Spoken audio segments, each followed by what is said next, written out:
राहुल गांधी जी से आप 4 महीने 1 दिन छोटे हैं, फिर भी अक्सर उन्हें युवा नेता कहकर बुलाया जाता है, तो आपको उनसे ईर्ष्या तो नहीं आती?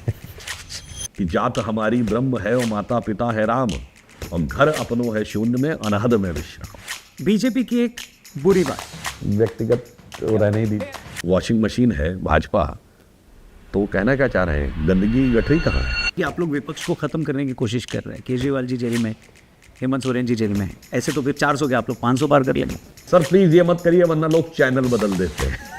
मणिपुर जल रहा है, वहाँ पर जो हो रहा है, वहाँ के जो हालात हैं, और दूसरी तरफ सोनम वांगचुक जी लद्दाख में जो प्रोटेस्ट कर रहे हैं, उनकी कुछ डिमांड है। क्या आप लोग कुछ कर रहे हैं, या अगर कर भी रहे हैं तो क्या जनता तक वो बात नहीं पहुंच रही है? बात ये है। रिस्की क्वेश्चन तो नहीं पूछ लिया? नहीं रिस्की नहीं, बिल्कुल सही बात है। मैं वो सेंटेंस ही नहीं बोला, वो वर्ड आया ही नहीं है जिस वर्ड को लेके हल्ला मचा रहे हैं। लेकिन सर, जांच एजेंसियां इंडिपेंडेंट हैं, ये बोला तो जाता है आप लोगों की तरफ से। फिर भी एक रिपोर्ट के मुताबिक ईडी ने जो पिछले 10 सालों में केसेस फाइल किए हैं, उनमें से 95% केस विपक्षी नेताओं के पिछले 10 साल। ऐसी बात हमारे सीनियर लोग, सांसद लोग बगैर पढ़े बोल देते हैं। जब आप लोग अपोजिशन में थे तो कांग्रेस के लोग कहा करते थे कि वाजपेयी जी के बारे में कि आदमी तो भले हैं लेकिन गलत पार्टी में। तो आप भी इतने डिबेट्स में जाते हैं, इतने लोगों को मिलते हैं, दूसरी पार्टी के लोगों को मिलते हैं, आपको उनमें से कोई ऐसा लगता है जो अभी आपके तरफ नहीं आया है या बीजेपी में नहीं आया है? मुसलमानों का इतना नुकसान हुआ कि उनको घुट्टी पिला दी गई। महेंद्र सिंह धोनी या विराट कोहली? फिर भी समझ गए लोग, ठीक है। राहुल गांधी? Problem child. अरविंद केजरीवाल? कितना बदल गया इंसान, हो गई। देखिए आरसीबी तो इस साला कप नंदे कि स्वप्न देखा था कभी, वो आज हर धड़कन में है। एक नया भारत बनाने का इरादा मन में है, और बढ़ रहे हैं हम प्रगति की ओर उस रफ्तार से, कर रहा है विश्व भी हमको नमन उस पार से।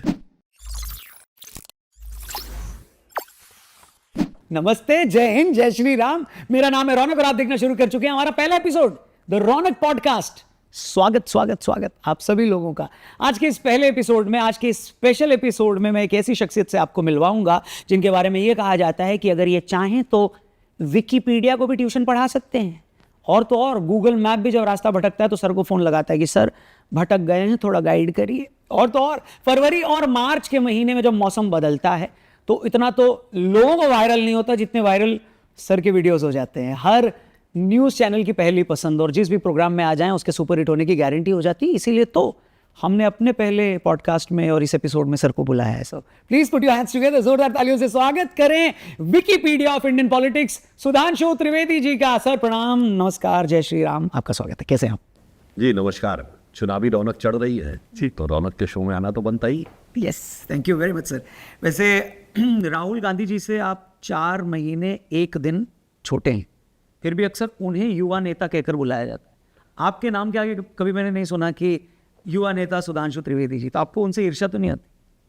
चलिए चेक कर लीजिएगा आप, आपको तो सारे फैक्ट्स पता होते हैं। कुछ लोग ऐसे होते हैं जो इतने लंबे समय तक युवा रह जाते हैं कि तब तक बहुत कुछ निकल जाता है। उनके लिए मैं कहना चाहूँगा जी कि नींद भी खुली न थी कि हाय धूप ढल गई, और पाँव जब तलक बढ़े कि जिंदगी फिसल गई, और हम खड़े खड़े मोड़ पर रुके रुके उम्र के चढ़ाव का उतार देखते रहे, कारवां गुजर गया गुबार देखते रहे। वो युवा ही देखते रहे, और तब तक सब कुछ कांग्रेस के कारवां में गुबार ही गुबार बच पाया, और कुछ दिखाई नहीं पड़ रहा है। पर फिर भी कांग्रेस के लोग ये करेंगे कि आपने ईर्ष्या हुई इसका जवाब नहीं दिया, आपने शेर पढ़ लिया। कांग्रेस पार्टी में क्या है कि वो थोड़ा टाइम लैग में पीछे चलते रहते हैं। वहाँ 60 साल से ऊपर की भी बेटी कहलाती हैं, 50 साल से ऊपर वाले युवा कहलाते हैं, और 35 से ऊपर वाले छात्र कहलाते हैं। सर, आपके हर एक व्यूअर का यही सवाल होता है उसके जहन में कि आप किसी भी टॉपिक पर लगातार बोल सकते हैं, और सिर्फ ऐसा नहीं बोलते कि वो इन्फॉर्मेशन और नॉलेज से, वो रिलेटेबल भी होता है, लोगों को समझ में भी आ जाता है। तो ओवरऑल क्या जर्नी रही आपकी? आपके पिताजी हिस्ट्री के लेक्चरर थे, अगर मैं सही हूँ तो माता जी हिंदी की लेक्चरर थी, तो पढ़ने लिखने का जो संस्कार था या शौक था वो पहले से ही डेवलप था क्या? इसके बारे में देखिए, हम बिल्कुल आपने सही कहा, हमारे पिताजी हिस्ट्री के और माताजी हिंदी के लेक्चरर थे। इस कारण से घर में थोड़ा एकेडमिक वातावरण था, साहित्यकारों का बहुत आना जाना था। बचपन में मुझे सौभाग्य मिला बहुत बड़े बड़े साहित्यकारों से मिलने का। महादेव वर्मा जी के साथ तो हमारी बच्चे थे इतने छोटे, तब की फ़ोटो भी है। शिवमंगल सिंह सुमन, अमृतलाल नागर, वियोगी हरि, इन सबको सुनने देखने का मौका मिला। हिस्ट्री के कई बड़े बड़े प्रोफेसर्स घर आते थे जी। हमारे फादर एक लेक्चर सीरीज कराते थे उत्तर प्रदेश हिंदी संस्थान के पहले रविवार को, किसी न किसी गंभीर विषय के ऊपर। उसमें बड़े बड़े लोगों के लेक्चर सुनने का मौका मिला, तो एक अलग प्रकार की जानकारी बचपन से, यानी ये मैं तब की बात कर रहा हूँ when I was in class 3rd 4th 5th 6th, तो इन बातों को 1980 82 81 83, तो उस दौर से उन चीज़ों को सुनने समझने का मौका मिला। फिर जब आप बड़े होते हैं तो जो आपके मन में इम्प्लांट आ गया इंफॉर्मेशन का, फिर आप बड़े होकर उसको एनालिसिस करने का प्रयास करते हैं। फिर एनालिसिस के बाद धीरे धीरे आप उसको सेटल कर लेते हैं। तो पहले तो है कि आपकी रुचि हो, दूसरा ऐसा वातावरण हो जहां उन प्रश्नों का समाधान निकल सके। जैसे मैंने बताया, मैं बहुत बच्चा था, 1981 में अक्टूबर में अनवर सादात की हत्या होती इजिप्ट के प्रेसिडेंट की। बहुत सारी चर्चाएं हुई, मैंने अपने फादर से पूछा कि ये क्या मामला है। उन्होंने पूरा अरब इसराइल को का जो कॉन्फ्लिक्ट था बताया। मैं बहुत बच्चा था और मेरे दिमाग में कुछ तो आया ना कि अरब इसराइल का संघर्ष है और ये विषय और बड़ा हुआ। 88-89 में उसको पढ़ा, फिर इंजीनियरिंग में आए, पढ़ा, और तब से मेरे दिमाग में आप ये समझिए कि ये 40 साल से अरब इसराइल संघर्ष वाले विषय के मामले में आपके हमारे माइंड में बहुत सारी चीज़ें सुनते आ रहे हैं। तो हर कालखंड में जो घटना हुई वो उसमें सेटल होती चली गई। जी जी। तो इस कारण से आपको लगता है कि बहुत गहरा अध्ययन है। वो क्या है कि लंबे समय में आपने उन चीज़ों को पढ़ा है और उसमें रुचि रही, उस कारण से समय समय पर उस विषय के बारे में जानकारी स्वतः आपके मन में आ जाती है। तो क्योंकि एज अ पेरेंट बहुत इंपॉर्टेंट है, क्योंकि आपने बहुत सही बात बोली कि उस टाइम पे अगर पिताजी ने वो इन्फॉर्मेशन नहीं दी होती तो आपकी क्यूरियोसिटी और नहीं बढ़ती। तो आजकल के पेरेंट्स को आप, तो मैं बिल्कुल कहना चाहूँगा आजकल के पेरेंट्स, एक मामले में तो हमारे पीढ़ी के जो पेरेंट्स थे, यानी हमारी पीढ़ी वाले लोग तो इस समय पेरेंट्स ही हैं, तो उनसे बेहतर स्थिति में है, क्योंकि आज तो इन्फॉर्मेशन की एज है। पहले तो यानी मान लीजिए उस पीढ़ी में तो कोई पढ़ा हुआ है तो पढ़ा हुआ है, अन्यथा अगर वो नहीं पढ़ा है तो उसके लिए बड़ा मुश्किल था कि वो कहाँ जाके लाइब्रेरी में किताबें खोजेगा और तब पढ़ेगा। आज तो नेट पे जाके पढ़ सकते हैं। तो मैं आज के अभिभावकों से कहूँगा, आज के जो माता पिता उनसे कहूँगा कि आप भी सभी विषयों के ऊपर जागरूकता के साथ जानकारी रखिए, क्योंकि बच्चों का मस्तिष्क बहुत क्यूरियस होता है। वो आपसे 70 प्रकार के प्रश्न पूछेंगे जी, तो आपको उसका जवाब देना चाहिए। जैसे छोटा सा उदाहरण होता है कि बच्चा पूछता है कि साहब हम जब कार में चल रहे हैं या स्कूटर मोटरसाइकिल पे भी चल रहे हैं या ऑटो में चल रहे हैं तो ये चंद्रमा हमारे साथ क्यों चल रहा है? तो आपको उसका पूरा साइंटिफिक उत्तर बताना चाहिए। बच्चा पूछता है आसमान नीला क्यों है, तो आपको स्कैटरिंग का पूरा आधार बताना चाहिए। उसी प्रकार से यदि राजनीतिक विषयों में कोई बच्चा पूछे तो बात बतानी चाहिए, क्योंकि तब उन आपके बच्चों का जो इंटेलेक्चुअल डेवलपमेंट है उसका आप एक सॉलिड बेस तैयार कर सकते हैं। Perfect sir. तो पेरेंट्स की तो बात हो गई, एक पर्सनल क्वेश्चन पूछ के फिर मैं पॉलिटिकल सवाल पर आऊँगा। आपकी वाइफ 8 मई को आपकी शादी को 15 साल हो जाएंगे, याद होगा आपको? मैरिज 2009 लोकसभा का चुनाव था। अच्छा, ये भी 2009 का लोकसभा का चुनाव था। तो मैम से कैसे मुलाकात हुई और अगर उसके बारे में थोड़ी बातचीत? नहीं, मैं तो हमारी तो प्योरली अरेंज मैरिज थी। Purely arrange marriage. तो ऐसा कौन सी एक बात है मैम की जो जिससे आप सबसे ज्यादा इंप्रेस हो? देखिए, ये तो कहना उतना ठीक नहीं लगता, क्योंकि जब आप सबसे पहले जी किसी के बारे में डिटेल देखते हैं जी, तो फर्स्ट स्टेज में, अब देखिए जिन लोगों का लव मैरिज है वो तो अलग बात है। ये रिस्की क्वेश्चन तो नहीं पूछ लिया? नहीं, रिस्की नहीं, बिल्कुल सही बात बता रहा हूँ भाई। वो तो पहले ही मिल ली है जी, तो भैया जानकारी तो बाद में मिली जी, तो आपके मन में जो होना था वो तो पहले ही हो गया। तो वैसे तो उस जानकारी का कोई महत्व ही खत्म हो गया, ठीक। मगर यदि आप पहले जानकारी ले रहे हैं तो जैसे पहले आपके पास क्या आता है, आपके पास डिटेल आएगा और फोटो आएगी। तो डिटेल में उनका IIT से PhD होना वो मुझे सबसे पहले अट्रैक्ट किया, क्योंकि एकेडमिक बैकग्राउंड के थे जी। तो पढ़ाई लिखाई और इन सब चीज़ों से, मैं खुद इंजीनियरिंग की फील्ड से था, तो उस कारण say that become the first point of attraction.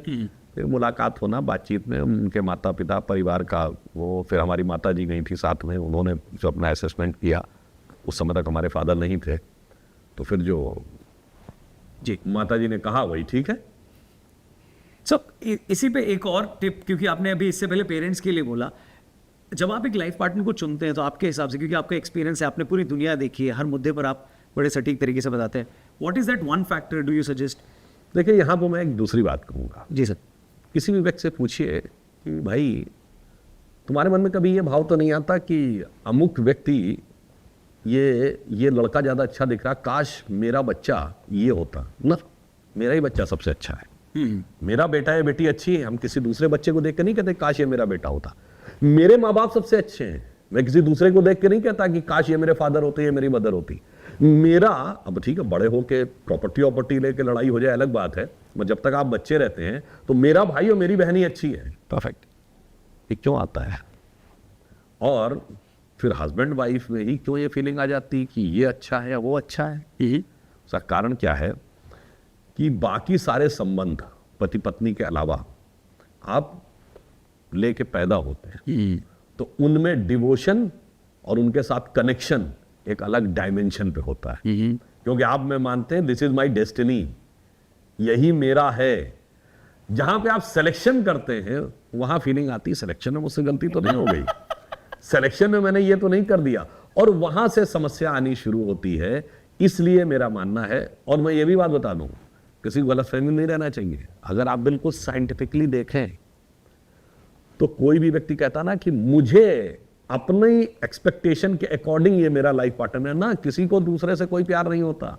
Psychologically सोचिए, आप अपने मन में अपनी आवश्यकताओं के अनुसार एक खांचा बना के घूम रहे होते हैं और उस खांचे में जो फिट हो जाता है वही आपको अच्छा लगने लगता है। यानी आप दूसरों में अपने को देख रहे होते हैं, आप दूसरे को नहीं देख रहे होते।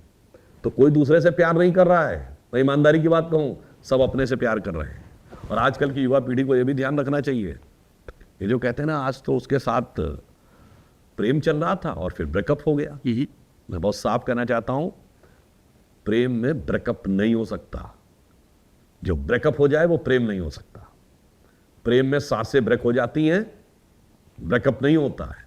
तो बच्चों से मैं कहना चाहूंगा, समझ लो, जिसको तुमको ये पूरी मार्केटिंग फोर्सेस और साइकोलॉजिकली तुमको ये प्रेम और प्यार कहने का बात कर रही है, कुछ नहीं है फिजिकल अट्रैक्शन के अलावा। इसीलिए मतलब वसीम बरेली साहब का एक शेर है बड़ा अच्छा, अब वो दिन गए जब मोहब्बत हुआ करती थी जान की बाजी।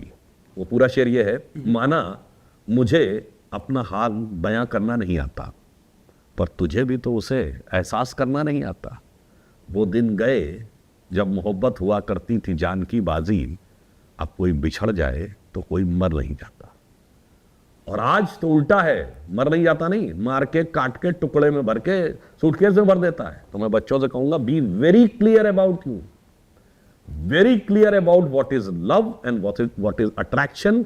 आज की इस मेस्मराइजिंग दुनिया में आपको उसमें फंसाया जा रहा है।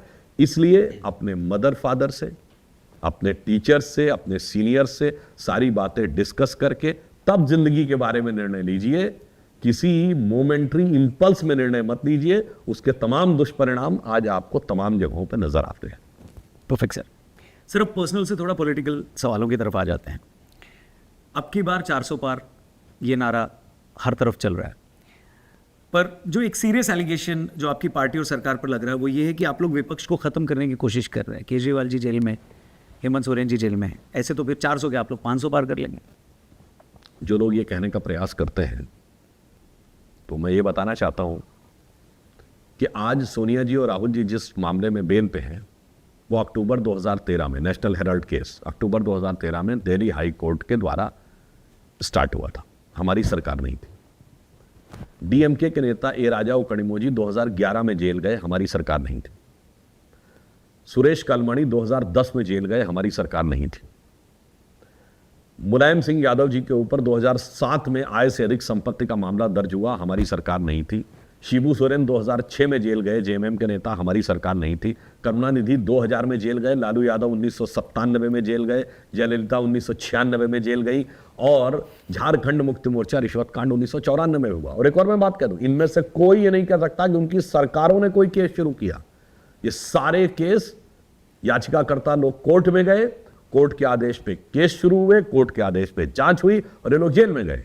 तो मैं कहना चाहता हूं भाई, हम पिछले 30-35 सालों में, और उसके आगे जाइए तो 1987 में राजीव गांधी जी पे आरोप लगा, 1990 में एफआईआर दर्ज हुई। तो भैया ये बताइए 2014 से पहले, यानी हम जब बच्चे थे, हम जब छात्र से वहां से जवानी की पूरी दहलीज पार कर गए, इन लोगों को जेल से अंदर बाहर आते जाते देखते, आप कह रहे हैं कि साहब 2014 के बाद, मतलब कोई इसको कोई शब्दशा ना ले कि मतलब कोई हिस्ट्री शीटर आके ये कहे कि साहब ये थानेदार जब से आया है तब से हमको थाने में ज्यादा बुला रहा है, तो ये समझ में नहीं आता। इसलिए मैं इसमें सिर्फ एक ही केस कोट करता हूं।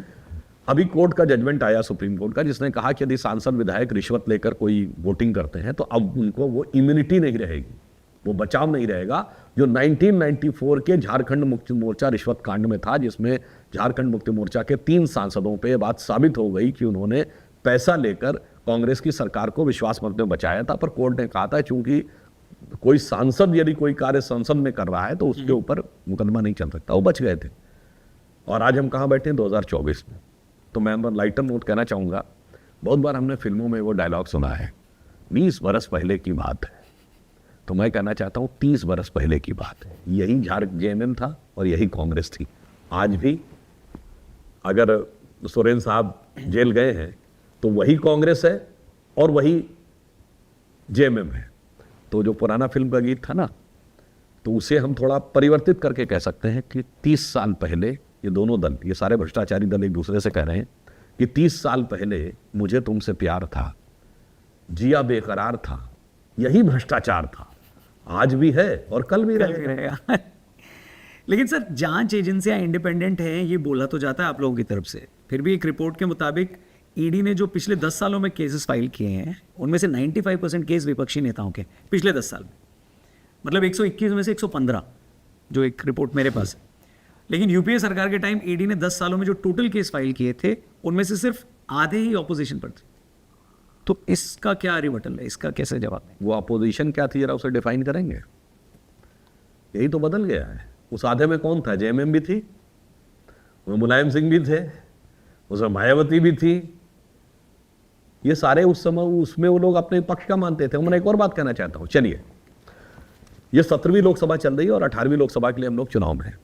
इससे पहले 16वीं, 15वीं, 14वीं, 13वीं, 12वीं, 11वीं, 1984 से 2014 तक कोई एक लोकसभा बता दें जब इनकी पार्टियों के किसी न किसी नेता ने भ्रष्टाचार के किसी न किसी आरोप में कोर्ट कचहरी या जांच एजेंसियों के चक्कर न काटे हो, बता दें। तो ये तो आपका हमेशा से रहा है। हमेशा आप भ्रष्टाचार के आरोप में जांच एजेंसियों के चक्कर काटते रहे हैं और अब आप अकारण यह बात कहना चाह रहे हैं। तो हमें बता दें कि भाजपा के किस नेता के ऊपर रहा उस समय कोई भ्रष्टाचार का केस। तब भी आप ही इन्हीं पार्टियों की तरफ था, चाहे ये इस तरफ रहे हो या उस तरफ रहे हो, आज भी उन्हीं की तरफ है। तो भ्रष्टाचार की आदत और भ्रष्टाचार की फितरत नहीं बदली है, सिर्फ सियासत बदल गई है। तो आप अपने करियर में सूचना सलाहकार भी रहे और सबसे युवा राजनीतिक सलाहकार भी रहे, तो इस वक्त अगर आपको राहुल गांधी जी और अरविंद केजरीवाल जी को एक एक सलाह देनी होगी तो क्या देंगे? बताइए क्या सलाह देंगे? कि सलाहकारों की सलाह सुनना शुरू करिए और समझदार सलाहकारों की बात सुनना चाहिए। रामचरितमानस की एक चौपाई है, उन्हें ध्यान रखना चाहिए, जो कही गई थी कि सचिव वैद्य गुरु तीन जो। तब मैं शब्द उसको उनको ये कहने का प्रयास नहीं कर रहा हूं, पर ये रावण के लिए कही गई थी। सुंदरकांड में है, सचिव वैद्य गुरु तीन जो, प्रिय बोले भय आस, राज धर्म तन तीन का होए बेगहीन आय। मतलब सचिव, वैद्य और गुरु, यदि ये तीन किसी राजा से, यानी आज के संदर्भ में कहें रूलर से, अच्छा बोलने लगे तो आप समझ लीजिए, सचिव अगर अच्छा बोलने लगे यानी आपके सलाहकार केवल गुडी गुडी बोलने लगे तो राज गया, वैद्य यानी डॉक्टर गुडी गुडी बोलने लगे तो शरीर गया, और गुरु गुडी गुडी बोलने लगे तो धर्म गया। और इनके साथ तो समस्या ये है कि अब आप ये समझिए, राहुल गांधी जी को जितने लोग उनके पिताजी के कार्यकाल के, माताजी के कार्यकाल के सलाहकार लोग थे, सबको उन्होंने किनारे कर दिया। और केजरीवाल जी ने तो अपने गुरु अन्ना जी को ही किनारे कर दिया। तो सलाह लेने को तो तैयार हो, तब तो कोई सलाहकार सलाह देगा। जो सलाह देना चाहता है उसको तो कह देते हैं बीजेपी का एजेंट। ये सबसे बड़ी समस्या है। तो इसलिए इनको रामचरितमानस की चौपाई याद दिलाने की जरूरत है। पर सर, एक जो और कॉमन एलिगेशन लगता है, क्योंकि वो पिछले सवालों से भी जुड़ा हुआ है, कि जो आपको ज्वाइन करता है उसके केसेस बंद हो जाते हैं, चाहे वो महाराष्ट्र में अजीत पवार जी हों, प्रफुल्ल पटेल जी हों, और तो ऐसे कई एग्जाम्पल्स लोग देते हैं कि वो आया तो आप लोग के पास एक बढ़िया वाली वॉशिंग मशीन। देखिए, एक गृह मंत्री इस विषय में बहुत स्पष्ट कर चुके हैं, किसी भी नेता पे जिस पे हमने आरोप लगाए थे, किसी से हमने केसेस विड्रॉ नहीं किए। जिसमें आपने आरोप लगाया था, किसी से केस विड्रॉ नहीं किए, चाहे वो उधर रहा हो या इधर रहा हो। हाँ, हमारा स्टैंड नहीं चेंज हुआ, इनका स्टैंड चेंज हुआ है। मैं पूछना चाहता हूं, जो लोग कहते हैं कि वॉशिंग मशीन है भाजपा, तो वो कहना क्या चाह रहे हैं? गंदगी की गठरी कहाँ है? मतलब एक कहावत होती है हिंदी में, अपने मुंह मियां मिट्ठू बनना पर यह है अपने मुंह मियाँ फजीयत बनना। तो आप कहने का प्रयास कर रहे हैं। मैं एक छोटा सा उदाहरण देना चाहता हूं। अब नारदा शारदा का मामला है, तो वेस्ट बंगाल सरकार का ऑफिशियल स्टैंड था कि ऐसा कुछ हुआ ही नहीं। ठीक, जो आरोप महाराष्ट्र सरकार में है उनकी सरकारों का आधिकारिक बयान था कि ऐसा कुछ नहीं हुआ। हमारा विपक्ष के रूप में आरोप था कि ऐसा हमें शक है जी, और जांच चल रही है, तो हमने अपना स्टैंड नहीं चेंज किया। आपने स्टैंड चेंज कर दिया। सरकार के रूप में आपका बयान है कि आपकी सरकार में ऐसा कुछ नहीं हुआ। आप कहते नहीं, भ्रष्टाचार हुआ था, बहुत भयंकर भ्रष्टाचार हुआ था, हम लोग घनघोर भ्रष्टाचारी थे, देखो ये भ्रष्टाचारी था। तो भाई पहले वो ये बता दें कि उनकी सरकार में भ्रष्टाचार हुआ था या नहीं। मतलब बड़ी मजेदार बात है। खुद तो कहेंगे कि कोई भ्रष्टाचार नहीं हुआ था, अब जैसे ही व्यक्ति ने आपकी पार्टी को छोड़ा अब आप कह रहे हैं वो भ्रष्टाचारी था। तो इसका मतलब आप अपने को भ्रष्टाचारी साबित कर रहे हैं। अपने को आप अपने ऊपर खुद एलिगेशन लगाने के ऐसे विचित्र उदाहरण आपको भारत की राजनीति में देखने को नहीं मिलेंगे, जो आज पार्टियां चेस्ट थंपिंग कर करके अपने को भ्रष्टाचारी साबित करने में लगी। पर सर साथ ही कई ऐसे लोग भी आपकी पार्टी में आ रहे हैं लगातार हर दिन। इनफैक्ट जब हम लोग बात करें तो शायद 2-4 लोग आ गए होंगे सामने वाली पार्टी से या विपक्षी पार्टी से। तो उन लोगों को लेकर जो आपके कोर सपोर्टर्स हैं, क्या आपको लगता है उनको बुरा नहीं लगता होगा, या उन्हीं लोगों को लेकर जो वो सोशल मीडिया पे, विजेंद्र सिंह की बात करूं मैं, गौरव वल्लभ जी की बात करूं मैं, या महाराष्ट्र के 1-2 नेता जो हो सकता है आगे ज्वाइन कर लें, तो ऐसे लोगों को पार्टी में लेना क्या मजबूरी है? या देखिए क्या होता है कि जिन पार्टियों में सुविधा की राजनीति होती है, जितना मिल गया उतना काफी है, तो उसकी आगे जरूरत नहीं, तो वहां पर झगड़ा होता है। अरे अब इसमें ये हिस्सा ले लेगा, वो हिस्सा ले लेगा। हमारी सोच तो ये है, प्रधानमंत्री श्री नरेंद्र मोदी जी ने एक बार बोला भी था एक कार्यक्रम में कि जब 2014 में सरकार बन गई तो कई लोगों को लगा अरे बस इससे ज्यादा क्या हो सकता था, स्पष्ट बहुमत की सरकार आ गई, हम थोड़ा सा आराम करते हैं। 2019 में जब सरकार बनी तो उनके एक शुभचिंतक व्यक्ति ने कहा कि अरे मोदी जी दोबारा सरकार बन गई, पहले आप प्रधानमंत्री बन लिए, यही जीवन की कितनी बड़ी उपलब्धि हो गई, स्पष्ट बहुमत की सरकार के प्रधानमंत्री बन लिए, अब दोबारा सरकार भी बन गई, अब थोड़ा आराम करिए। ये जो आप सवाल पूछ रहे हैं ना, ये आराम करने वालों की मानसिकता से निकलता है। मोदी जी ने कहा कि ना, जब हमारा उद्देश्य क्या है, भारतीय जनता पार्टी का उद्देश्य और हमारी विचारधारा का उद्देश्य और हमारे नेता नरेंद्र मोदी जी का उद्देश्य क्या है, जीवन का उद्देश्य नहीं है शांत भवन में टिक रहना, किंतु पहुंचना उस सीमा तक जिसके आगे राह न हो। तो हमें तो उतना विस्तार करते हुए चले जाना है, उसमें तो बहुत लोग आएंगे, किसी के लिए कोई जगह में कमी नहीं है। क्योंकि जब कभी सोचते थे इतना, आज देखिए पूरे भारत में व्याप और विस्तार हो रहा है, तो डिफरेंट वॉक्स ऑफ लाइफ से लोग आएंगे। और हम तो वो लोग हैं, इवन हमारी पीढ़ी ने कभी नहीं सोचा था कि केंद्र में हमारी सरकार आएगी स्पष्ट बहुमत की। स्पष्ट बहुमत की सरकार में हमें लगता नहीं था, आज ये स्थिति आ गई। तो भारतीय जनता पार्टी की सोच और कार्यशैली इतनी व्यापक है कि बहुतों के लिए बहुत कुछ करने के लिए है। तो सर सपोर्टर्स जो सोशल मीडिया पे लड़ते हैं, या अगर किसी सामने किसी व्यक्ति ने, ऑपोजिशन की पार्टी के किसी ने कुछ बोला, तो उसको जवाब दें या न दें आपके सपोर्टर्स, ये एक मैसेज दे दीजिए क्योंकि क्या पता कल वापस यहाँ पे आ जाए, फिर फेस कैसे करेगा वो। देखिए बड़ी मजेदार बात है, उसको ट्वीट डिलीट करना पड़ेगा। जो भी व्यक्ति आ रहा है, हाँ, वो तो हमारे विचार के बारे में कह के आ रहा है ना, तो ये तो हमारी विचारधारा का और हमारे प्रभाव का ये प्रभाव है कि वो हमारे पक्ष में आ रहा है। हमने कोई स्टैंड नहीं चेंज किया। मैं विनम्रता से कहना चाहता हूं, हमने गठबंधन सरकार बहुत दिनों तक चलाई है, पर बीजेपी का एक मैनिफेस्टो दिखा दिया जिसमें मैं राम मंदिर, धारा 370 और कॉमन सिविल कोड छोड़ दिया हूं। जब हमने, मैं अपनी तरफ से बोल रहा हूं, महबूबा मुफ्ती के साथ सरकार चलाई, तब भी हमारे एजेंडा में वो था, यानी हमने अपना एजेंडा नहीं चेंज किया। मगर जब तक हमारी सरकार चली है तब तक महबूबा मुफ्ती का एक बयान दिखा दीजिए जिसमें कि उन्होंने आतंकवादियों का खुला समर्थन किया। हाँ, आपको ऐसा बयान दिखेगा, वो जाके उनकी प्रेस कॉन्फ्रेंस देख लीजिएगा, जिसमें कि उन्होंने जब आर्मी के द्वारा रबर बुलेट चलाई गई तो उन्होंने क्या बोला कि जो बच्चे जाकर आर्मी के ऊपर पथराव कर रहे हैं उन्हें समझना चाहिए कि वो दूध और डबल रोटी लेने के लिए सड़क पर नहीं जा रहे हैं। ये अंतर आया। और उनकी सरकार रहते हुए हमारे साथ हमने हुर्रियत से बात नहीं की, हुर्रियत को पाकिस्तान से बात नहीं करने दी, ऑपरेशन ऑल आउट चलाया, और उसके बाद हमने उनके ऊपर ईडी के मुकदमे, एनआईए के मुकदमे दर्ज किए। ये तब जब गठबंधन सरकार, तो हम किसी भी स्थिति में रहें, हम अपने सिद्धांत के ऊपर कायम रहते हैं। और हम तो इसको इस रूप में देख रहे हैं कि भारतीय जनता पार्टी का जो विचार और व्याप आगे बढ़ता जा रहा है, जी ये उसकी स्वीकार्यता का प्रतीक है। जैसे किसी जमाने में फ्रीडम स्ट्रगल में कांग्रेस भारतीय फ्रीडम स्ट्रगल का प्लेटफॉर्म मानी जाती थी। हम प्लेटफॉर्म नहीं है, पहले तो मैं स्पष्ट कर देना चाहता हूं। आज हम जो नया भारत उभरता जा रहा है, जो अमृत काल में भारत नई दिशा में आगे जा रहा है, जो प्रधानमंत्री जी ने कहा है, उस भारत के नवनिर्माण की एक धारा है। मुझे लगता है डिफरेंट लोग उसके साथ आकर मिलना चाहते हैं और भारत एक नए इतने बड़े मुकाम की तरफ जा रहा है जहां अभी जो आप सोच रहे हैं ना, इससे बहुत व्यापक अभी चीजें आगे भविष्य में निर्धारित हैं। तो सर फिर इसी से जुड़ा एक और जवाब दीजिएगा कि जब आप लोग अपोजिशन में थे तो कांग्रेस के लोग कहा करते थे कि वाजपेयी जी के बारे में कि आदमी तो भले हैं लेकिन गलत पार्टी में। तो आप भी इतने डिबेट्स में जाते हैं, इतने लोगों को मिलते हैं, दूसरी पार्टी के लोगों को मिलते हैं, आपको उनमें से कोई ऐसा लगता है जो अभी आपके तरफ नहीं आया है या बीजेपी में नहीं आया है कि ये भले आदमी है लेकिन गलत पार्टी में है? हाँ, बहुत कई लोग थे जो बहुत अच्छे वे लोग थे नहीं, अभी है कोई ऐसा जिनको आपको लगता है आपकी पार्टी में होना चाहिए? नहीं, अब पार्टी में आना तो उनका विचार का काम है। हमारी तो पार्टी एक विचारधारा आधारित पार्टी है। देखिए, दोनों में फंडामेंटल अंतर है। आप कांग्रेस और भाजपा में एक अंतर समझिए। Congress is fundamentally a power oriented leader based party. We are fundamentally and ideologically oriented cadre based party.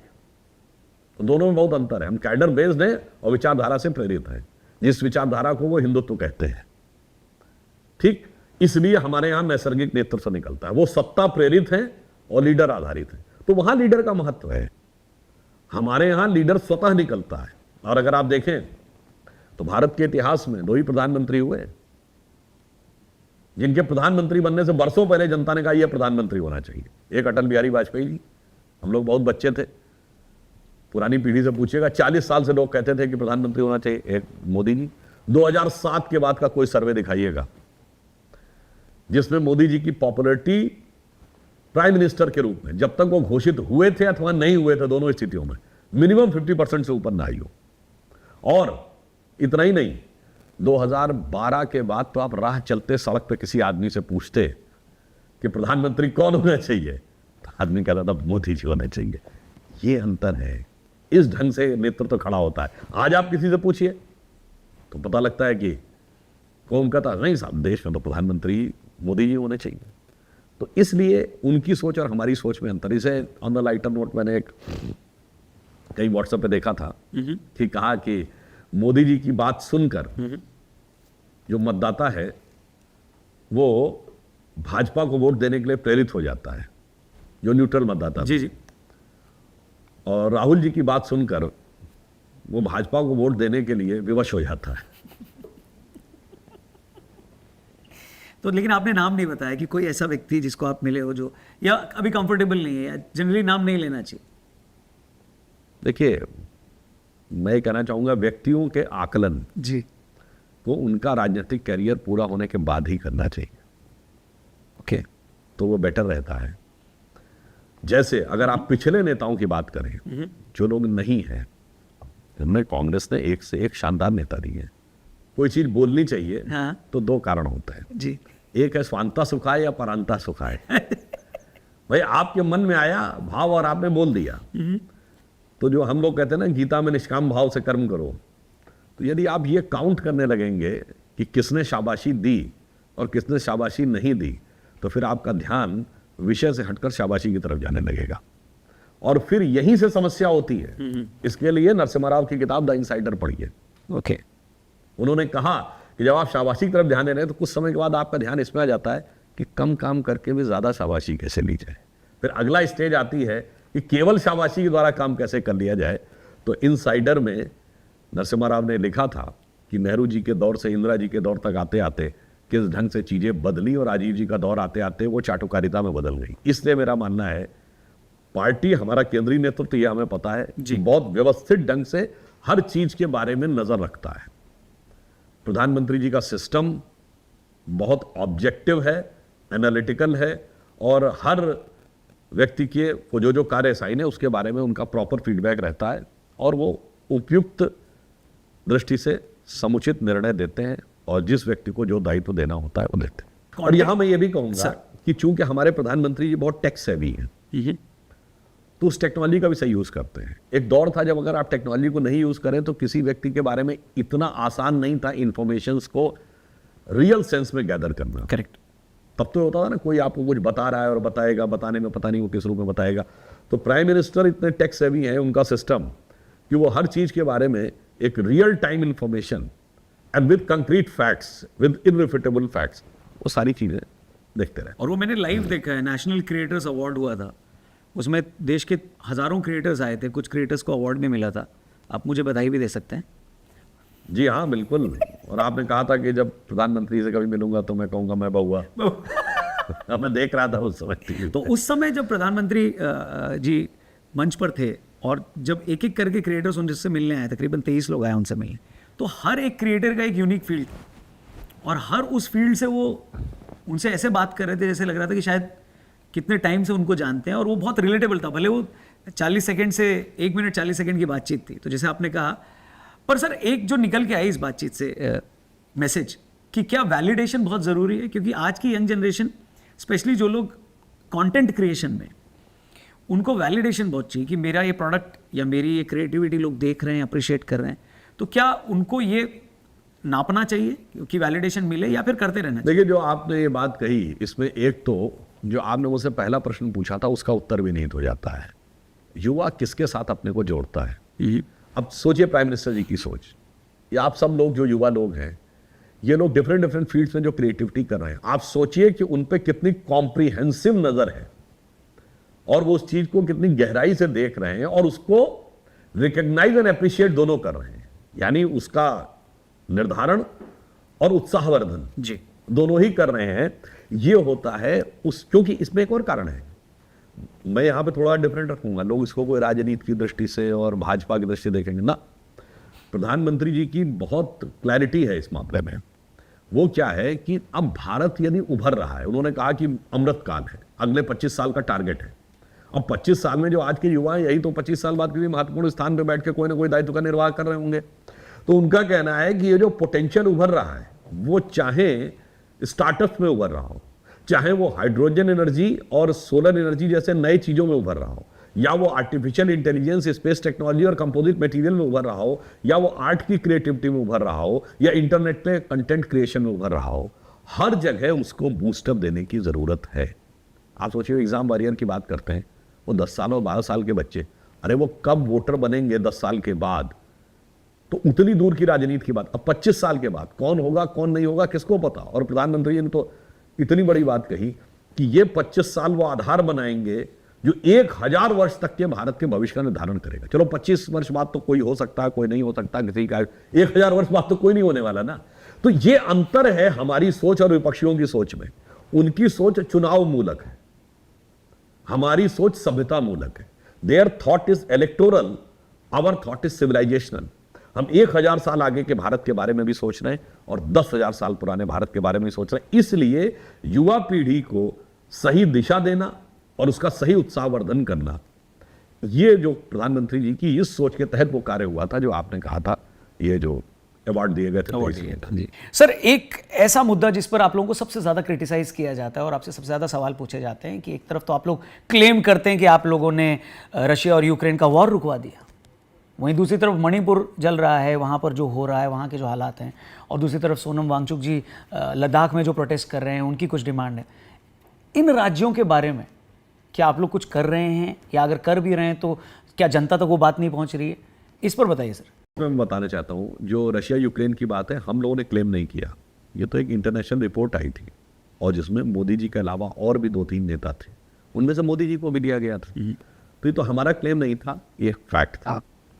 अब रही बात इसके जो राज्यों के स्थानीय मुद्दे होते हैं, तो मणिपुर का जो विषय आया, अगर आप देखें तो मणिपुर पहले बहुत डिस्टर्ब रहा है, मगर हमारे इस घटना से जस्ट पहले तक जी कार्यकाल के 5 वर्षों में मणिपुर में आपसा हटा, मणिपुर में ब्लॉकेड रहता था, सालों साल ब्लॉकेड रहा है, वो ब्लॉकेड हटा। मणिपुर में पहली बार मतलब जो रोड्स बनी, नॉर्थ ईस्ट में पहली बार ट्रेन वहाँ तक पहुँची, डेवलपमेंट के नए डायमेंशन भैया। अचानक जो एक निर्णय हुआ, एक जुडिशियल जजमेंट की वजह से हुआ, इसमें सरकार का कहीं पर कोई रोल नहीं था, और उस घटना ने अचानक इतना बड़ा फ्लैश पॉइंट का काम किया गृह मंत्रालय ने बड़ी त्वरित कार्रवाई की। जो मैक्सिमम कैजुअलिटीज है वो शुरू के 2-3 दिन की है। 48 घंटे के अंदर सिचुएशन को कंट्रोल करने का प्रयास किया और प्रभावी ढंग से नियंत्रित किया। मगर मैं ये पूछना चाहता हूं, जो लोग मणिपुर की बात करते हैं, तो मणिपुर के विषय को लेकर केंद्र सरकार के खिलाफ विश्वास प्रस्ताव आ चुका है, मगर मणिपुर सरकार के खिलाफ आज तक मणिपुर विधानसभा में तो कोई नोटिस नहीं है। मणिपुर सरकार के खिलाफ मणिपुर में कोई प्रदर्शन नहीं करता, दिल्ली में आके प्रदर्शन करते हैं। बात समझ में नहीं आती। यह दर्शाता है कि मणिपुर के लेकर राजनीति, और मैं स्पष्ट करना चाहता हूं, संसद में डिस्कशन के लिए तैयार थे। नियम 182 जो जिसमें शॉर्ट ड्यूरेशन डिस्कशन है, उसके लिए तैयार नहीं जी, हम शॉर्ट ड्यूरेशन डिस्कशन नहीं करेंगे, हम तो 267 के तहत करेंगे। अब शॉर्ट ड्यूरेशन डिस्कशन में यह था कि 2.5 घंटे होगा। उपराष्ट्रपति धनखड़ जी ने बहुत स्पष्ट किया कि there will be no limit of time, आप अनलिमिटेड जितना डिस्कशन करिए। दोपहर बाद में उस समय राज्यसभा में था, इनिशिएशन कर भी दिया गया, राष्ट्रपति ने कहा आप शुरू करिए मणिपुर पर। ना, मणिपुर पर नहीं डिस्कशन, हमें 267 के तहत ही चाहिए। मैं दर्शकों के लिए बता देना चाहता हूं, 267 का अर्थ होता है कि सारे काम रोकिए और डिस्कशन करिए। मगर जब डिस्कशन शुरू ही हो गया तो अब तो बाकी काम डिस्कशन के बाद होंगे। नहीं, फिर भी हमें 267 के तहत चाहिए। चलिए मान लिया, अगर इतना बड़ा था तो जब दिल्ली का एनसीटी बिल आया, क्योंकि आम आदमी पार्टी दिल्ली सरकार से था, तब आपने 267 की मांग छोड़ दी और कहा नहीं ठीक है, एनसीटी बिल के ऊपर डिस्कशन को तैयार है। इसका मतलब मणिपुर पीछे, राजनीति आगे। आपको लगा कि आम आदमी पार्टी को गठबंधन में लेना था, वो काम इंपॉर्टेंट हो गया, मणिपुर को पीछे कर दिया गया। अब मैं अगला पॉइंट कहता हूं, ये बहुत टेक्निकल पॉइंट है, समझने की जरूरत है जी। नियम 267 के तहत बहस होती है तो संबंधित विभाग का मंत्री जवाब देगा, यानी यह विभाग, राज्यों का विभाग गृह मंत्रालय में आता तो श्री अमित शाह जी जवाब देंगे। ना, मुझे तो प्रधानमंत्री का जवाब चाहिए। अरे भाई, अगर आप रूल्स की बात कर रहे हो तो जिस रूल के तहत आप डिमांड कर रहे हो उस रूल के तहत तो संबंधित मिनिस्टर बात करेगा, नहीं प्राइम मिनिस्टर का। चलिए कोई बात नहीं, आप नो कॉन्फिडेंस मोशन ले आए। नो कॉन्फिडेंस मोशन पे आज डिजिटल जमाना जाके कोई देख ले, 5% में नहीं बोला गया मणिपुर पे, टोटल अपोजिशन के द्वारा मिलाकर 95% इधर उधर की बातें की। आपने कहा था प्रधानमंत्री जवाब दे, जब प्रधानमंत्री जवाब देने के लिए सदन के पटल पे खड़े हुए तो विपक्ष ने वॉकआउट कर दिया। अजीब बात है, आपने इतने दिन संसद नहीं चलने दी कि प्रधानमंत्री जवाब दे। जब प्रधानमंत्री जवाब देने के लिए आए, आप छोड़ के चले गए, और आज तक मणिपुर विधानसभा में आपने एक नोटिस तक नहीं दिया है। इससे बहुत साफ है कि मणिपुर की दुखद घटनाओं पर आपको अपनी राजनीति चमकानी है। मणिपुर की उस घटना को लेकर न संवेदना है न हमदर्दी। और सर लद्दाख, बहुत ज़्यादा ये मामला भी सामने देखिए, उस विषय के ऊपर सरकार पूरी गंभीरता के साथ, पूरी संवेदनशीलता के साथ नजर रखे हुए है। पहली बात तो यही समझिए कि पहली बार लद्दाख उस स्थिति में पहुंचा है जो लद्दाखियों का बहुत जमाने से एक डिमांड थी कि उन्हें जम्मू कश्मीर से अलग देखा जाए। एरिया में लद्दाख जम्मू कश्मीर से बहुत बड़ा है, मगर इसके बावजूद ऐसा लगता था जैसे सब कुछ कश्मीरी है। आज उनको अलग ढंग से देखा जा रहा है, उनकी रिक्वायरमेंट्स अलग ढंग से हैं और वो यूनियन टेरिटरी के रूप में वहां सब लोग खुश। और जो इनकी अपेक्षाएं हैं, तो सरकार पूरी संवेदनशीलता के साथ उन अपेक्षाओं के बारे में विचार करेगी। सर, एक तारीफ जो मोदी सरकार की पिछले 5 सालों में खासतौर पर होती है वो ये उनकी फॉरेन पॉलिसी। आप अमेरिका के भी दोस्त हो, आप रशिया से भी तेल लेते हैं, और फिर उसके बाद चीन से भी व्यापारिक रिश्ते बने हुए हैं, इजराइल भी आपका मित्र है, फिलिस्तीन की मांग का भी आप समर्थन करते हैं। ये बैलेंस कैसे कर पाते हैं? नहीं, इतना नहीं है। ऐसा है कि रशिया ने हमको S-400 सिस्टम दिया है, मिसाइल, एंटी मिसाइल सिस्टम, जो रशिया ने किसी दूसरे देश को नहीं दिया है। और अमेरिका ने हमको प्रीडेटर ड्रोन दिया है, जो नेटो के बाहर किसी कंट्री को नहीं दिया है।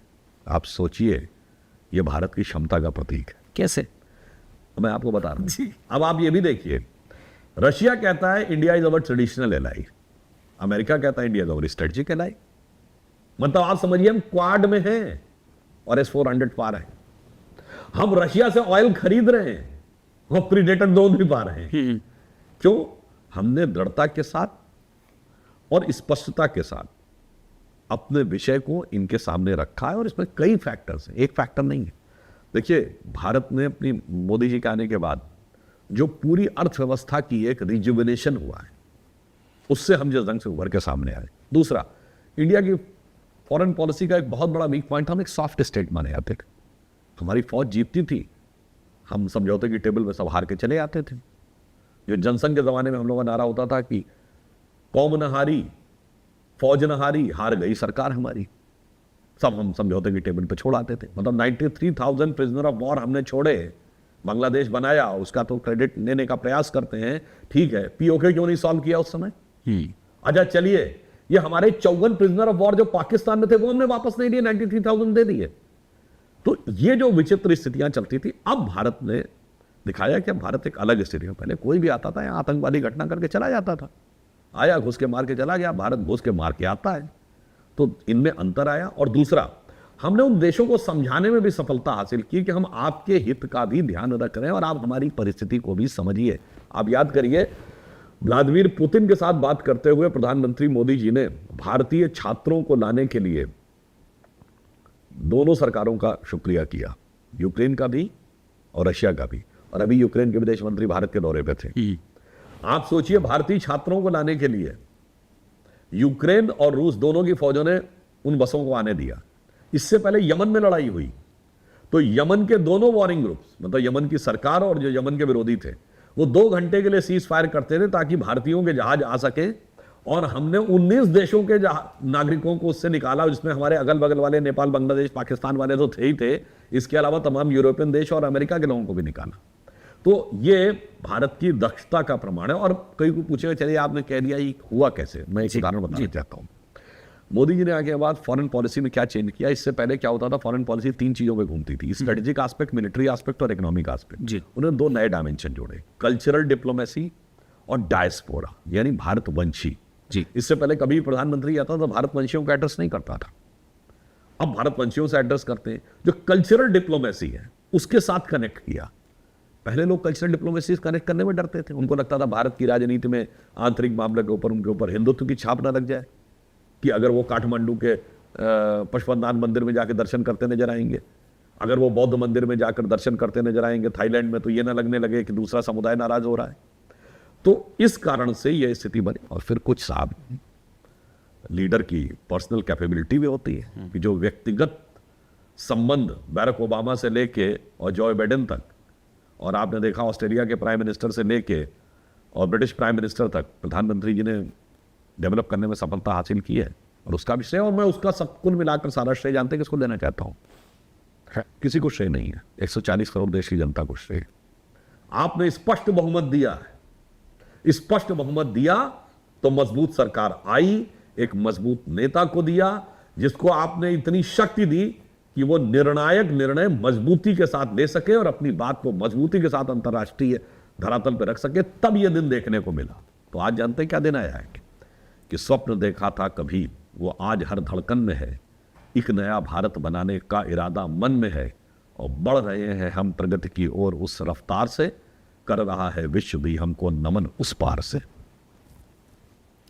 सुधांशु जी, बंगाल से जुड़ा एक सवाल है कि आखिर वहाँ हो क्या रहा है? संदेशखाली का मामला हो, हाई कोर्ट से वहाँ की सरकार को पड़ी डांट हो, NIA की टीम पर हमला हो या वहाँ पर केस हो, क्यों ऐसा लगता है कि केंद्र सरकार और बंगाल की सरकार में एक ट्रस्ट डेफिसिट है? आप लोग क्या एक दूसरे से बातचीत ही नहीं करते? और अगर कर रहे हैं तो फिर इस सिचुएशन को आप कैसे एक्सप्लेन करेंगे? सारी प्रॉब्लम सॉल्व कैसे होंगी?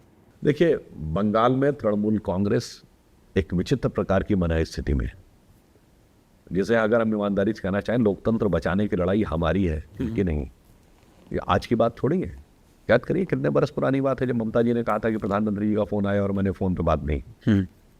ये डेमोक्रेसी की भावना के अनुरूप है कि प्रधानमंत्री के फोन को आप रिस्पॉन्ड न करें। याद करिए, CBI की टीम गई थी बातचीत करने के लिए, केवल कलकत्ता पुलिस कमिश्नर से पूछताछ करनी थी तो धरने में बैठ गई थी। फिर इन्होंने ओपनली कहा कि हम CBI को और ED को काम नहीं करने देंगे। उसके बाद ED की टीम पे अटैक, NIA की टीम पे अटैक, हमारे सांसदों के ऊपर अटैक। तो ये बताइए, और उसके बाद CA के खिलाफ बोलना, केंद्र से पारित कानून के खिलाफ प्रदेश सरकार कैसे बोल सकती है? फिर बांग्लादेशी घुसपैठियों के बारे में कहना, मैं देखती हूं कि कौन उनको छोड़ता है।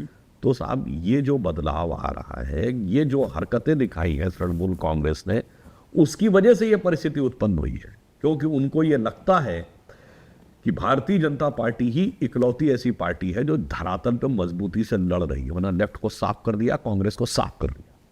लेफ्ट और कांग्रेस के लोग तो इस कदर उनके जमीर झुक गए कि अपने कार्यकर्ताओं की हत्या का विषय भी उठाने में डरते हैं। गृह मंत्री अमित शाह जी उस समय हमारे राष्ट्रीय अध्यक्ष थे। 2019 में उन्होंने जाके प्रेस कॉन्फ्रेंस में बोला कि हम बंगाल में जिन राजनीतिक हत्याओं की बात करते हैं वो सिर्फ भारतीय जनता पार्टी के कार्यकर्ताओं की हत्या नहीं है, कम्युनिस्ट और कांग्रेस के भी कार्यकर्ताओं की हत्या हुई। पर अफसोस की बात है उनके लोग ये बोलने का साथ नहीं कर रहे। तो इस कारण से उन्हें लगा था कि अब कम्युनिस्ट और कांग्रेस को खत्म करने के बाद मैदान साफ है, अब दृढ़ता के साथ लोकतंत्र की रक्षा के लिए भाजपा खड़ी है, इसलिए उनको समस्या नजर आ रही। सुधांशु जी, अक्सर आप अपने भाषणों में लोगों को हिस्टोरिकल फैक्ट्स करेक्ट करके बताते हैं या सही तरीके से बताते हैं, लेकिन आप पंडारा रोड पे रहते हैं, शायद आपको पता ही होगा या नहीं पता, तो मैं जो लोग देख रहे हैं उनको बता दूं कि उस रोड का नाम पांडव रोड था, पर क्लरिकल मिस्टेक की वजह से वो पंडारा हो गया, इसलिए अब तक बदला नहीं है। तो आपको लगता है बदलवा देना चाहिए अब आपको? देखिए, वो तो आप क्लरिकल की बात कर रहे हैं, बहुत तो जिसे कहते हैं कि इंटेलेक्चुअल डिजाइन के तहत रोड्स के नाम बताए गए। आप इंडिया गेट के चारों तरफ घूमिए और देखिए, Akbar road, Shahjahan road, Aurangzeb road का तो नाम हम लोगों ने बदला है। अगर आप देखें बाबर रोड, तुगलक रोड, क्या है भाई? अच्छा ये बताइए, छत्रपति शिवाजी महाराज के परिवार के कितने लोगों के नाम पे है? औरंगजेब के पूरे खानदान के नाम पे रोड है। मानसिंह रोड भी है, राणा प्रताप रोड कम से कम तुरंत आसपास में नहीं है। फिर कहेंगे वो शिवाजी टर्मिनल है। भाई शिवाजी टर्मिनल अलग है, शिवाजी के खानदान के नाम पे कितनी सड़कें। देखिए क्या था, नामकरण में का जो विषय है, एक मैं मूलभूत अंतर बता दूं, भारतीय जनता पार्टी की किसी भी सरकार ने किसी भी चीज का नाम नहीं बदला है, सिर्फ नाम का परावर्तन किया है। We have not change the name, we have restored the name. तो रेस्टोरेशन और चेंज दोनों में अंतर है। जैसे मैं दर्शकों के लिए बता देना चाहता हूं, 1917 में बोल्शेविक क्रांति हुई यूएसएसआर में, तो सेंट पीटर्सबर्ग का नाम बदल के लेनिनग्राड कर दिया गया। 91 में सोवियत संघ का विघटन हुआ, लेनिनग्राड दोबारा सेंट पीटर्सबर्ग हो गया। तो लेनिनग्राड से सेंट पीटर्सबर्ग करना नाम बदलना है? नहीं, ये नाम वापस करना है। नाम बदलना था सेंट पीटर्सबर्ग से लेनिनग्राड करना। तो उसी ढंग से चाहे सड़क का नाम हो अथवा शहरों के नाम, फैजाबाद अयोध्या होना हो या इलाहाबाद प्रयाग होना हो, तो ये परिवर्तन नहीं है, ये परावर्तन है। तो ये सड़कों का परावर्तन हो सकता है या फिर कैसे होगा यार? देखिए, हमने एक बार कोशिश की थी, एक ही रोड हमने बदली, औरंगजेब रोड, तो याद करिए कितने लोग छाती पीटने आ गए थे। सर आप चिंता मत करिए, मेजॉरिटी है सर, मतलब तो बदल देना चाहिए। मैं एक बात कहना चाह रहा हूं, विषय सिर्फ इसका नहीं है कि आप सड़क पे लिखी हुई पट्टी बदल दें। विषय यह है कि पट्टी बदलने की सार्थकता तब होगी जब मनों में बैठी हुई भावना भी बदलने में सफल हो। और अब हम क्रमशः उस स्थिति की तरफ जा रहे हैं। मनों की भावना, जब मनोभाव बदल जाएगा तो ये पट्टी की लिखावट तो खुद ब खुद बदल जाएगी। वो तो एक एग्जीक्यूटिव ऑर्डर का काम है, वो कोई बहुत मुश्किल काम नहीं है। जी सर, ठीक है। अगले सेगमेंट पे चलते हैं सर, छोटे जवाब, क्रिस्प आंसर्स। मोदी जी से आप इतनी बार मिले हैं, उनसे बातचीत भी हुई होगी, कौन सी ऐसी बात है जो आपको सबसे ज्यादा इंप्रेस करती है उनकी? एक बात। देखिए, उनका कीन ऑब्जर्वेशन एंड अटमोस्ट डेडिकेशन और मेहनत बहुत गजब करते हैं। हम लोग इस उम्र में उतनी मेहनत करने में चूक जाएंगे जितना वो उस मेहनत करते हैं, और उसके साथ पूरा डेडिकेशन के साथ। ये मेरे विचार से बहुत प्रेज वर्दी है। एंड नेक्स्ट थिंग, आपके विरुद्ध इतनी बातें, खराब अपशब्द बोले जाएं और आप अप्रभावित होकर चलते रहे। सबसे ज्यादा जो मुझे लगता है, किसी व्यक्ति के बारे में इतनी बुरी बुरी बातें अपोजिशन कहे और उसका मन विचलित न हो उससे और यथावत चलता रहे, तो इसके लिए जैसे रामचरितमानस की चौपाई है कि बूंद हाथ सहे गिरी ऐसे, खलके वचन संत समझे से। इसका अर्थ होता है कि पर्वत के ऊपर जब पानी गिरता है तो पानी अपने आप नीचे चला जाता है, पर्वत की स्थिरता और दृढ़ता पर कोई प्रभाव नहीं पड़ता। उसी प्रकार जो श्रेष्ठ लोग होते हैं, खल यानी जो दुष्ट प्रकृति के लोग होते हैं, यहाँ मैं किसी पार्टी को दुष्ट नहीं कह रहा हूँ, ये उस संदर्भ में कह रहा हूँ, यानी नकारात्मक वृत्ति के लोग होते हैं, वो उनके बारे में जितनी निगेटिव बात कहते हैं उससे उनके विराट व्यक्तित्व पर कोई प्रभाव नहीं पड़ता। ये सबसे अधिक इंस्पायर करने वाला पॉइंट लगता है। Perfect sir. सर, आप अपनी चर्चाओं में भारतीय मुसलमान और इस्लाम पर भी खूब बोलते हैं। सीधे तौर पर पूछूं तो आपको पाकिस्तान और भारत के मुसलमानों में क्या अंतर दिखाई देता है? ये अंतर दिखाई पड़ता है कि पिछले 50-60 सालों में भारतीय मुसलमानों ने, देखिए अगर देखा जाए तो जीन्स और ब्लड तो सेम था, पर माहौल अलग होने से क्या होता है, हमारे यहाँ कौन कौन, उस्ताद बिस्मिल्लाह खां, उस्ताद अमरुद अली खां, उस्ताद फरीउद्दीन डागर, उस्ताद जाकिर हुसैन, बड़े बड़े शायर, मजरू सुल्तानपुरी, हसरत जयपुरी, साहिर लुधियानवी, शकील बदायूनी, जिगर मुरादाबादी, जोश मलियाबादी, एक से एक कलाकार, मतलब दिलीप कुमार से लेके और आज के खान बंधुओं तक, फिर डॉक्टर कलाम जैसा साइंटिस्ट, इसके बाद वीर अब्दुल हमीद जैसा वीर, भले ही वो विदेश चले गए, जकारिया जैसे राइटर, और वहां हाफिज सईद, मुल्ला उमर, जैश मोहम्मद, लश्कर तैयबा, उसामा बिन लादेन, कहां से कहां पहुंच गए भाई। आज तो मैं पाकिस्तान के मुसलमानों से कहना चाहूंगा, सोचो भाई, जिंदगी के सफर में एक साथ चले थे, 75 साल में आप कहां पहुंच गए और हम कहां पहुंचे। भारत के मुसलमानों को भी समझना चाहिए कि उनके अंदर की, मगर मैं जितने लोगों की बात कह रहा हूं, ये सारे लोग 1976 से पहले की पैदाइश है। अब भारत में भी क्यों अबू सलेम, छोटा शकील, मुख्तार अंसारी, अतीक अहमद, बुरहान वानी, अफजल गुरु, याकूब मेनन, इशरत जहां क्यों होने लगे भाई। अब मैं बात कहूंगा बहुत गंभीरता से और सोचने की बात, क्योंकि अब हम सेकुलर हो गए। 1976 में राजनीतिक दृष्टि से, राजनीति का प्रयोग करके जब से सेकुलरिज्म बनाया गया, तब से मुसलमानों का इतना नुकसान हुआ कि उनको घुट्टी पिला दी गई। वो मुसलमानों में खौफ पैदा करके वोट चाहते हैं, तुमको खौफ पैदा किया गया, ये तुमको आएगा, खा जाएगा, इसलिए तुम लड़ाई लड़ने की मुद्रा में रहो। तुम्हारी नेचुरल टेंडेंसी गई।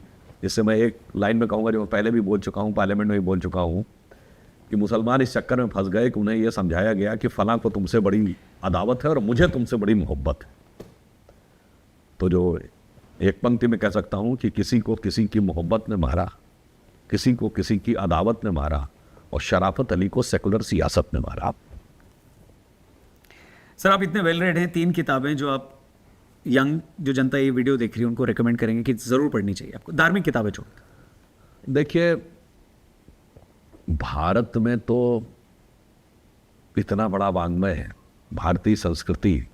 यहाँ पे मैं आपसे इसलिए कहना चाहूँगा, हिंदू संस्कृति में तो एक पुस्तक ही नहीं है, वेद भी 4 हैं और पुराण भी 18 हैं।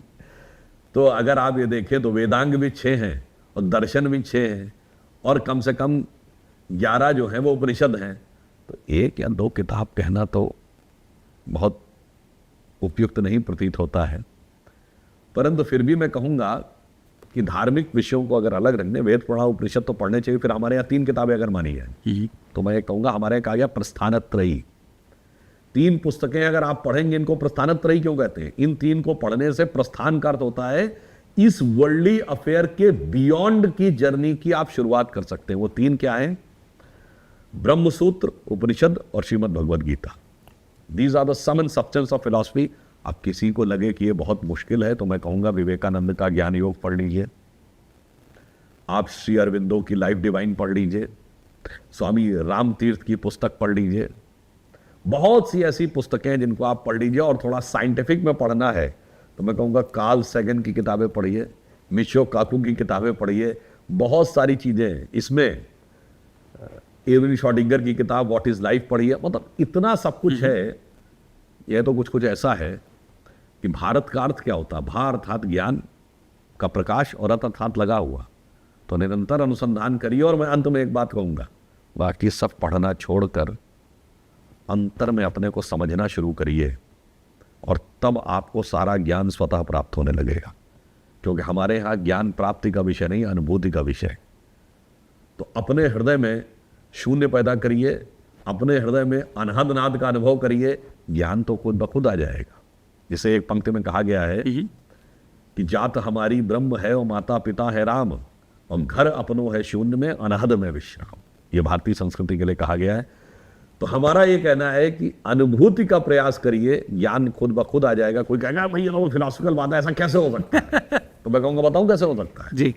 आज से 50-60 साल पहले आप किसी से कहते क्या ये लोग बेकार की बात करते हैं, जहाँ गुफा में ध्यान लगाओ तो कहीं ज्ञान प्राप्त होता है। अरे ज्ञान प्राप्त करना है, बाहर निकलो, लोगों से मिलो, पढ़ो, चीज़ों को जाके देखो, स्टडी करो, तब ज्ञान प्राप्त होगा। आज मैं आपसे पूछूं कि आपको दुनिया का कोई बड़ा अखबार पढ़ना है, तो आप मान लीजिए जापान का अखबार योमिनी शोमरी पढ़ना चाहते हैं, तो यहाँ से टोक्यो की फ्लाइट पकड़िए, 10-12 घंटे लगेंगे, जाइए फिजिकली पढ़िए और लौट के आइए, एक है डाउनलोड कर लीजिए। क्यों? जिसने ये डिवाइस बनाया है उसी ने सपोर्टिंग सॉफ्टवेयर बनाया, उसी ने कनेक्टिंग नेटवर्क बनाया। नेटवर्क से डाउनलोड होता है, हमारा डिवाइस है शरीर, सॉफ्टवेयर है मन बुद्धि चित्त अहंकार, और कनेक्शन नेटवर्क से करना है, ज्ञान खुद ब खुद आएगा। इसीलिए हमारे यहाँ ज्ञान अनुभूति का प्रयोग है। इसीलिए मैं एक और बात कहना चाहता हूँ, लोगों को समझना चाहिए। जी sir. Highest degree doctor of philosophy होती है। फिलॉसफी वर्ड का इंग्लिश में क्या मीनिंग है? फिल मतलब चाहने वाला, सोफिया मतलब बुक, यानी किताबों में जो डूब जाए वो ज्ञान का चरम है। हमारे यहाँ फिलॉसफी को हिंदी या संस्कृत या किसी अन्य भारतीय भाषा में क्या कहते हैं? दर्शन शास्त्र। सत्य का साक्षात्कार हो जाए, बस वो ज्ञान है। तो इसलिए पढ़ना उसका आधार बनाता है, पर प्राप्ति अनुभूति कराती है। सर, टीवी डिबेट से आपको बड़ी पहचान मिली है। एक अच्छी चीज़ और एक बुरी चीज़ टीवी डिबेट के बारे में अगर आप। टीवी डिबेट में एक अच्छी चीज़ ये है कि सभी दलों को अपनी अपनी बात कहने का पर्याप्त मौका मिलता है। इससे पहले के दौर में जो विपक्षी दल थे उनको कहने का मौका ही नहीं मिलता था। दूरदर्शन का ज़माना था और जब डिबेट नहीं होती थी, केवल इंटरव्यू होते थे।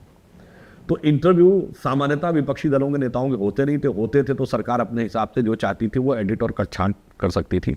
टीवी डिबेट ने वो दिया है। थोड़ा माइनस पॉइंट ये हो गया है कि कभी कभी ऐसा प्रतीत होता है, इसमें विपक्ष के तमाम प्रवक्ता जब उन्हें लगता है कि विषय वस्तु कमज़ोर है तो चीख चिल्लाकर डिस्टर्ब करना, दूसरे में निरंतर बोलते रहना, मतलब जैसे अगर लाइटर नोट पे कहावत में कहना कि भैया पी ना पाओ तो ढरका जरूर दो, यानी अगर पानी रखा मैं पी नहीं सकता तो मेज को हिला दूं किसी तरीके से कि वो गिर जाए, कोई दूसरा ना पी पाए। तो ये करके जो दर्शकों के साथ अन्याय, ये थोड़ी एक खराब टेंडेंसी हो गई है।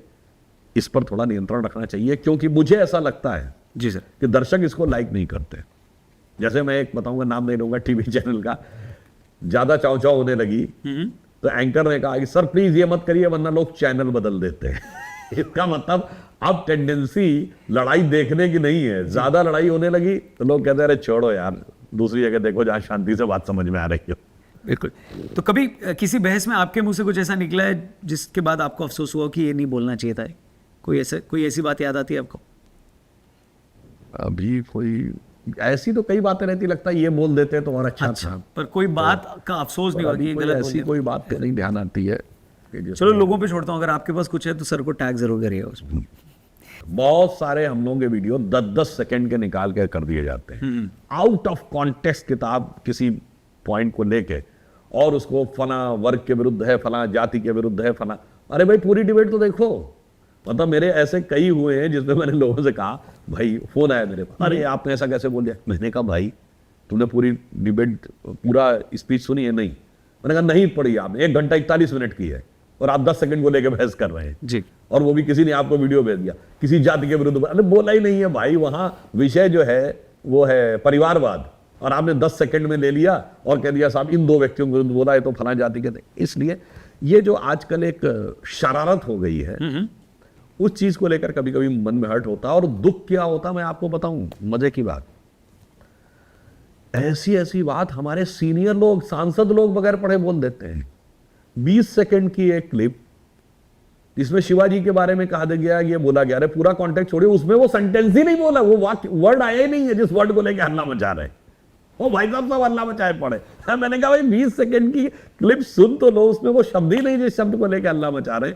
बस कौवा कान ले गया, कोई अपना कान पकड़ के देखता ही नहीं। सर एक क्विक रौनक का रैपिड फायर है, उसके बाद मैं बउआ को भी 1 सेकंड के लिए ले आऊंगा बीच में। बीजेपी की एक बुरी बात। हम अपनी विचारधारा, हमारे प्रेरणा पुरुष और हमारे नेतृत्व के बारे में है बहुत अपशब्द और घटिया बातों को भी, इसे मैं कहूंगा कि अच्छी बात भी कहूंगा, बहुत उदारता के साथ स्वीकार कर लेते हैं। चाहे कोई ये कहे कि हिंदू धर्म धोखा है, कोई ये कहे कि हिंदू धर्म मलेरिया और डेंगू है, तो कोई ये कहे मोदी जी के लिए कि बोटी बोटी काट दूंगा या सर फोड़ दूंगा, तो कोई स्वतंत्र वीर सावरकर के लिए तमाम प्रकार के अपशब्दों का प्रयोग करे, इसके बावजूद हम हिंदू धर्म की उस महान उदार परंपरा का निर्वहन करने लगते हैं जो है तो सद्गुण, परंतु आज के इस गला काट प्रतिस्पर्धा के युग में कभी कभी लगने लगता है कि कुछ ऐसा सद्गुण है जो कि समस्या भी पैदा करता है। उस पर हमें ज़्यादा प्रखरता के साथ रिएक्ट करना चाहिए। ऑपोजिशन की एक अच्छी बात, हाँ, एक अच्छी बात यह है कि कोई भी बात हो, कितनी भी गलत बात हो, मगर हम पूरी दृढ़ता के साथ अड़े रहेंगे, सच हो या झूठ, अब चाहे सर फूटे या माथा यारा मैंने तो हाँ कर दी। तो ये उनकी एक अच्छी बात है कि कितनी भी बुरी से बुरी बात हो, निर्लज्जता के साथ हम साथ में रहेंगे और एक दूसरे की गाली को भी सहन करने को तैयार हो जाएंगे। सब भूल जाएंगे कि किसने किसके बारे में क्या कहा था। ये उनकी एक अच्छी बात है। क्रिकेट देखते हैं? थोड़ा बहुत आजकल देखना कम होता, पहले देखते थे बचपन में, छात्र जीवन में। महेंद्र सिंह धोनी या विराट कोहली? आप देखिए दोनों कंपेरिजन, क्योंकि धोनी विकेट कीपर भी हैं, नहीं सर, ये तो वो बचा भी रहा है और बैटिंग भी कर रहा है। तो अब ये किसी के बारे में टिप्पणी करना उचित नहीं समझता हूँ। फिर भी समझ गए लोग, ठीक है। अगर पॉलिटिक्स में नहीं होते तो आप क्या करते? मेरा इंटरेस्ट साइंटिस्ट बनने का था, मगर इंजीनियरिंग में सिलेक्शन हो गया तो ये होता था भाई पहले तो अच्छी डिग्री तो अच्छी जॉब मिलेगी, उसको सिक्योर कर लीजिए। अगर मान लीजिए ऐसा नहीं होता, वैसे तो मैं ऑलरेडी असिस्टेंट प्रोफेसर था ही मैकेनिकल इंजीनियरिंग में, उस दिशा में एकेडमिक में था आगे, और होता तो बचपन में इच्छा थोड़ा साइंस के डीप रिसर्च में जाने की थी।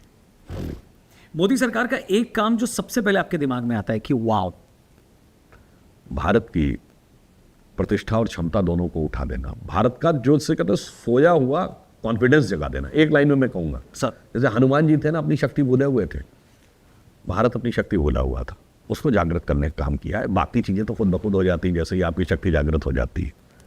सुधांशु जी, इस सेगमेंट में मैं कुछ नेताओं के नाम लूंगा, आप एक शब्द में उन्हें कैसे डिफाइन करेंगे वो सुनते हैं। राहुल गांधी। Problem child. अरविंद केजरीवाल। कितना बदल गया इंसान। ममता दी। संघर्ष से निकले, परिवार में फंसे। अखिलेश जी, अखिलेश यादव। धरती पुत्र की प्रतिष्ठा को धरती पे ले आए। यहाँ पे मैं क्लैरिफिकेशन कर दूं, शायद आज की जनरेशन को ना पता हो, मुलायम सिंह जी को शुरुआती दौर में जब वो नेता बन रहे थे, धरती पुत्र कहा जाता था, धरती पुत्र मुलायम सिंह कहा जाता था। राजनाथ सिंह जी। अटल जी के युग से मोदी जी के युग तक शीर्ष नेतृत्व में स्थायी और सम्मानजनक स्थान। मायावती जी। हाथी को हल्के में न ले। नरेंद्र मोदी। तपस्वी राष्ट्र निर्माता। वीर सावरकर। भारत के स्वातंत्र समर के युग दृष्टा। सर, चलते चलते बउआ के अंदाज में लोगों को छोड़ जाते हैं थोड़ा हंसते हुए, आवाज़ कुछ ऐसी आती है। नमस्ते जी, बउआ बोल रहा हूँ। कैसे हैं सर आप? सब ठीक। थोड़ा सब नीकी ना है। हाँ नीकी ना है। सर, ये बताइए कि आपको भी होम लोन के लिए कभी किसी पिंकी या भूपेंद्र का कॉल आता है?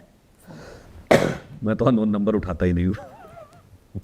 बीजेपी में आपका बेस्ट फ्रेंड कौन है पॉलिटिक्स के अलावा, जिससे आप सारी बातें करते हैं? देखिए, ये तो कहना बहुत ठीक नहीं होगा, मतलब फ्रेंड वाली श्रेणी में तो नहीं है, मुझसे आयु में बहुत बड़े हैं जी।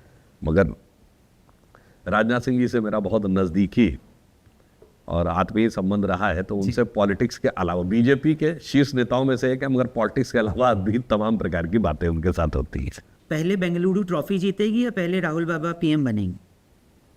देखिए, आरसीबी तो इस साल कप नम दे, और राहुल बाबा का कहा जाए, वो तो न बोले तो ज़्यादा आदमी समझे। क्या सर, बहुत बहुत शुक्रिया सुधांशु जी, आप हमारे पॉडकास्ट में आए।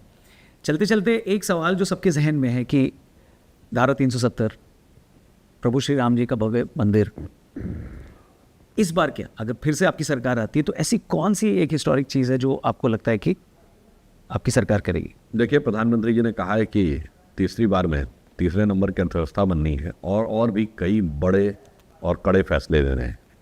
तो आप उचित समय का इंतज़ार करिए, वक्त आने पर बता देंगे तुझे आसमां, हम अभी से क्या बता दें जो हमारे दिल में। और प्रधानमंत्री जी की क्षमता पर पूरा विश्वास रखिए और देखिए कि तीसरे दौर में भारत एक नई ऊंचाई की तरफ बढ़ता हुआ दिखाई पड़ेगा। बहुत बहुत शुक्रिया, thank you very much Sudhanshu ji, आप हमारे पॉडकास्ट में आए। चलते चलते हमारे व्यूअर्स को कुछ कहना चाहेंगे? पहला पॉडकास्ट है हमारे इस सीज़न का।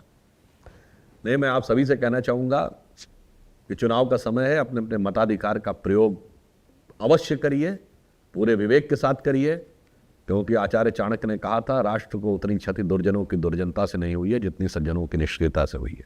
तो निष्क्रिय मत रहिए, मताधिकार का प्रयोग करिए और पूरी क्षमता के साथ और अपने साथियों को साथ ले जाके करें। Thank you very much Sudhanshu ji हमारे साथ इस पॉडकास्ट में बातचीत करने के लिए। कैसा लगा ये एपिसोड कमेंट करके जरूर बताइएगा, और ये वीडियो पसंद आई हो तो इसे और भी लोगों तक जरूर पहुंचाइएगा। इस पॉडकास्ट में, द रौनक पॉडकास्ट में अगले एपिसोड में आप किसको देखना चाहते हैं, उनका भी नाम, उन मेहमानों का नाम भी आप कमेंट करके जरूर सजेस्ट करिएगा। वैसे करूंगा तो मैं वही जो मैंने डिसाइड किया, लेकिन फिर भी आप जरूर सजेशन दीजिएगा। थैंक यू फॉर वॉचिंग, जल्दी मिलते हैं। जय हिंद, जय श्री राम।